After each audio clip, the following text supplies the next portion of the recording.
My engagement with GEI was really the start of my understanding of the MESA as a tool for diagnosis as well. Even though the realization that, yes, we need to have a diagnosis that will help us get a better understanding of the environment, that existed. But the fact that the GEI was clear on a tool that could be used really helped to sort of solve the problem. And so for me, the MESA sort of was a solution to a challenge that we faced.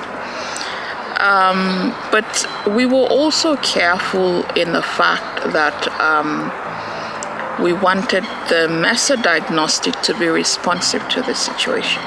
And so we really had the conversation, and I'm thankful for the fact that GEI has been engaging and also accommodative of how we wanted to contextualize the MESA tool such that it actually responds to our country context. So say, for example, you have the MESA as a diagnostic and the components that it looks at.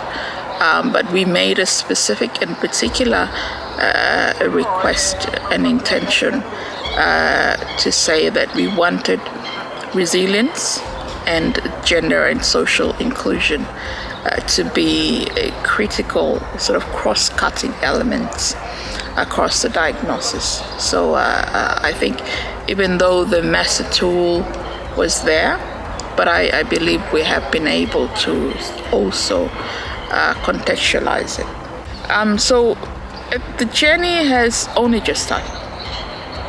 We have just completed the inception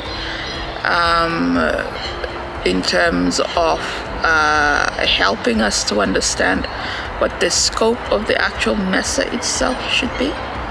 And only now, as we speak, my team has just started the consultations as of this week. We see the MESA as a means to an end, and that end or that subsequent sort of point that we want to reach is enabling us to build up a resilient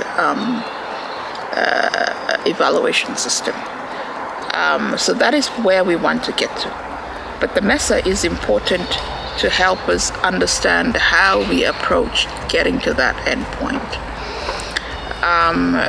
The other critical side of the coin is implementing the capacity development plan that would result from the MESA diagnostics itself. And I believe that is where the most influence in terms of helping to build a resilient evaluation system would come. Because with the diagnosis, yes, it helps our understanding, but not unless we implement the capacity development plan would we get to a robust and resilient evaluation system.